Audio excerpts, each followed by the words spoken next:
한 마리 고양이가 과학계를 깜짝 놀라게 했습니다. 미국 플로리다에 사는 고양이 페퍼. 이 고양이가 물어온 작은 따쥐 한 마리에서 학계에 보고된 적 없는 새로운 바이러스가 모습을 드러냈는데요. 놀라운 사실은 이 고양이의 활약이 이번이 처음이 아니라는 점입니다. 그런데 이 바이러스 조금 특별합니다. 인류에게 새로운 위협이 될 수도 혹은 놀라운 선물이 될 수도 있는 두 얼굴을 가졌기 때문인데요.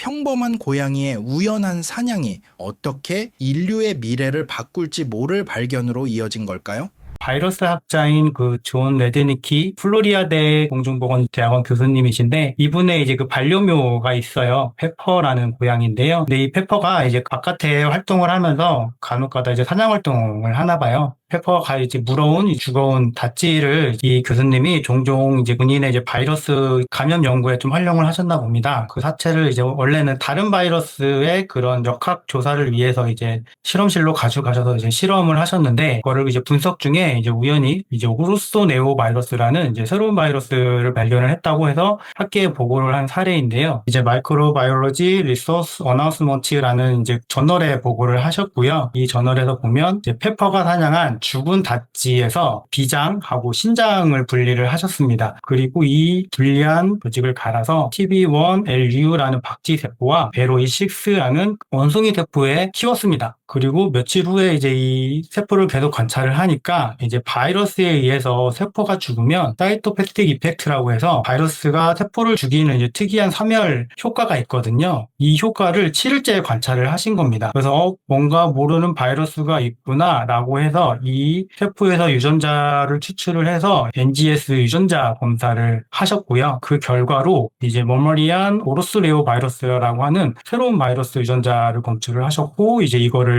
학계에 보고한 사례인데요. 이제 논문 내용에서 보시면 이제 오른쪽에 보시면 이제 이거를 유전자 지도 지놈트리라고 이제 얘기를 하는데요. 이제 머머리안 오로스레오 바이러스 3에 해당되는 빨간색으로 표시한 부분에 위치를 하는 새로운 바이러스가 발견되었다라고 보고를 하셨습니다. 그렇다면 이제 여기에서 이제 한 가지 새로운 궁금증이 생기는데요. 그러면 이 다찌라는 종이 그동안 오로스레오 바이러스에 알려지지 않았던 새로운 숙주일까? 사실 이 부분은 어떻게 보면 이제 우연히 바이러스가 죽은 다찌 한 마리에서 검출이 된 사례잖아요. 그래서 숙주 여부와 병원성에 대해서는 조금 더 많은 연구와 조사가 필요할 거라고 생각이 됩니다. 사실 여기서 중요한 사실 하나는 새로운 바이러스는 지금 이 순간에도 계속 만들어지고 전파가 되고 있다는 겁니다. 어떻게 보면 지금 이 기사 내용이 새로울 게 없다는 내용인데요. 그 과정에서 새로운 숙주도 계속 생기고 있고요. 그거를 이제 종간전파라는 용어로 이제 설명을 할 수 있는데요. 이제 영어로는 스피르오버 이벤트라고 합니다. 오로스레오 바이러스는 코로나 바이러스처럼 RNA 바이러스입니다. RNA 바이러스의 특징은 유전자 변이가 상당히 잘 일어난다는 것이죠. 그렇기 때문에 같은 오로스레오 바이러스를 하더라도 유전자 차이를 가지는 다양한 바이러스들이 존재를 합니다. 이 오로스레오 바이러스의 전파 경로는 분변에서 이제 구강으로 전파되는 경로를 타고요.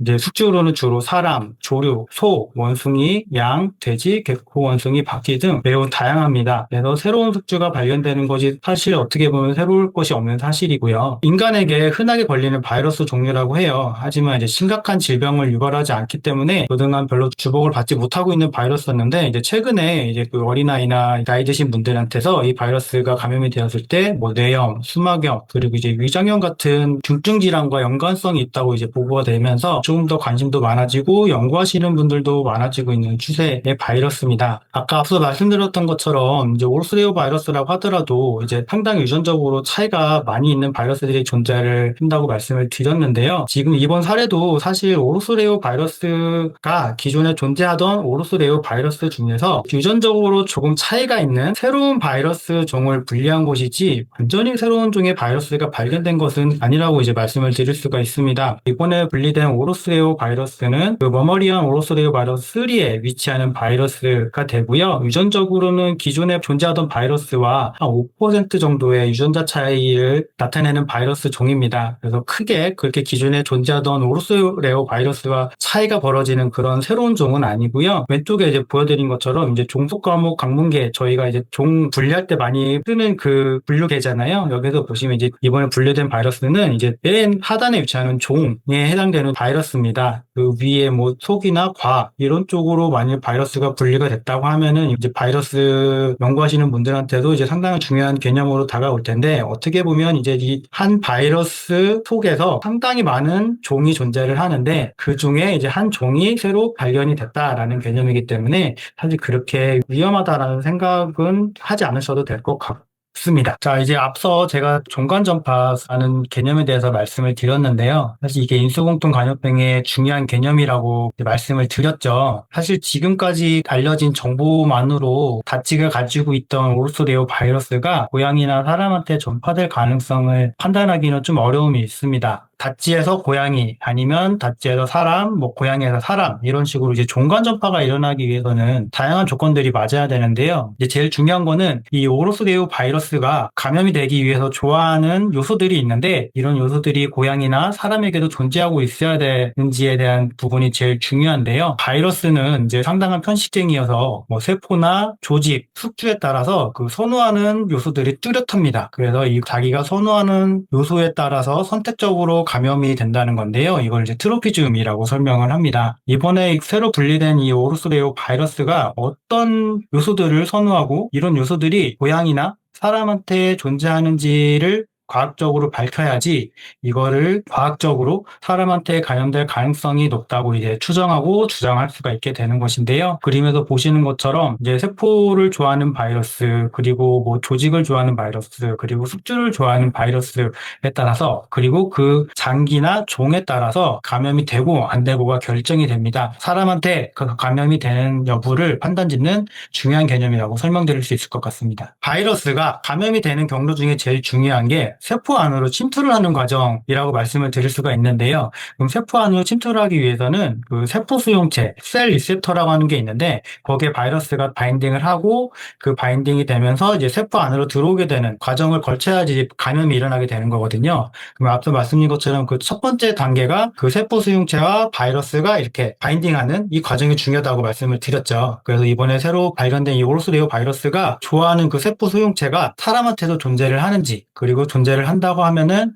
이런 다치에 존재하는 그 세포 수용체와 어느 정도의 유서들을 갖는지, 그런 정도의 이제 연구가 수행이 되어야 사람한테 감염력이 가지는지 알 수가 있는 거죠. 오르소데오 바이러스가 최근에 많이 주목을 받고 있는 바이러스라고 말씀을 드렸어요. 이제 그 중에 제일 중요한 게 온코라이틱 바이러스라고 하는 개념인데요. 항암 바이러스라고 합니다. 이 항암 바이러스라는 거는 암세포에 우선적으로 감염돼서 그 암세포를 죽이는, 사멸시키는 특징을 가진 바이러스입니다. 그래서 이 항암 바이러스에 대한 관심이 최근에 상당히 많이 올라가고 있는데요. 암은 다양한 종류와 그리고 암의 기전이 존재를 합니다. 이에 맞춰서 이제 다양한 이제 치료법들이 개발이 되고 있는데, 이 아까 말씀드린 항암 바이러스 또한 이 암세포 사멸을 유도를 하기 때문에 이 원리를 이용한 치료법 또한 매우 활발하게 연구 개발되고 있는 분야인데요. 보여드리고 있는 그 그림에서 빨간색 원으로 친 부분이 온코라이틱 바이러스에 의해서 이제 암세포를 사멸시키는 그 암 치료제의 한 분야를 지금 설명을 하고 있는 그림이고요. 그 기전에 대해서 간단하게 말씀을 드리면, 일반 세포가 이제 암세포로 이제 변하는 과정에서 이제 라스 유전자,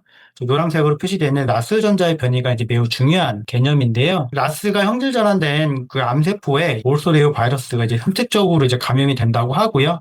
결과적으로 그렇게 암세포에 감염이 돼서 증식 과정 중에 세포를 사멸시키는 과정을 거치게 되고, 그러면 이제 암세포 또한 죽는 거죠. 그렇게 되면 항암 효과로 연결이 되는 거고요. 이런 오르소데오 바이러스의 이제 특이한 감염 경로와 세포 내에서의 증식 과정을 통해서 항암제로 개발하는 연구가 이제 활발하게 진행이 되고 있습니다. 그리고 이제 오르소데오 바이러스에 대해서 이제 어떤 암세포를 더 좋아하는지, 암세포 선택성이나 그리고 유전자 정보 등에 대한 더 자세한 연구를 수행을 하면은 이 바이러스를 이용한 더욱 강력한 항암 바이러스 치료제 개발로 활용이 될 수 있을 것이라고 생각을 합니다. 동물로부터 사람에게 전파될 수 있는 새로운 감염병의 위협, 암세포만을 골라 파괴하는 항암 바이러스라는 놀라운 가능성. 고양이 페퍼가 우연히 가져온 작은 땄쥐 한 마리에서 시작된 흥미로운 질문들입니다. 이처럼 일상 속 과학적 관찰, 질문은 끝나는 게 아닌 계속해 다음 장으로 넘어가 새로운 발견으로 이어지는 것 같습니다. 다음엔 더욱 흥미로운 과학 이야기로 돌아오겠습니다.